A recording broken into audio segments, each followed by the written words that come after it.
അന്താരാഷ്ട്ര പ്രശസ്തമായ web portal google.com China വിട്ടു പോകുന്നതിനെക്കുറിച്ച് നേരത്തെ വാർത്തകൾ വന്നിരുന്നു.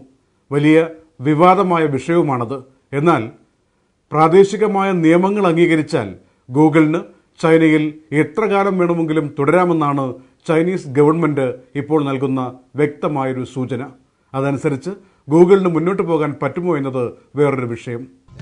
ഗൂഗിളും ചൈനയും തമ്മിലുള്ള പിണക്കത്തിനൊരുപക്ഷെ ശമനമുണ്ടായേക്കാം. തങ്ങൾക്ക് ചൈനീസ് ആഭ്യന്തര നിയമങ്ങളുടെ കടുംപിടുത്തം കാരണം ആ രാജ്യത്ത് നിലനിൽക്കാൻ കഴിയില്ലെന്ന് വാശി പിടിച്ചിറങ്ങിപ്പോകാൻ ശ്രമിച്ച google.com ഇപ്പോൾ ഒരുപക്ഷെ ഒരു കോംപ്രമൈസ് ഫോർമുലയ്ക്ക് വശംവദമാകുമെന്നാണ് സൂചന. ഇതിന് ഉപോത്ബലകമായി ചൈനയും ഒന്ന് മയപ്പെട്ടിട്ടുണ്ട്. നിയമങ്ങൾ അനുസരിച്ചുകൊണ്ട് ഗൂഗിളിന് ചൈനയിൽ തുടരാവുന്നതേയുള്ളൂവെന്ന് ചൈനീസ് ഗവൺമെന്റും വ്യക്തമാക്കി.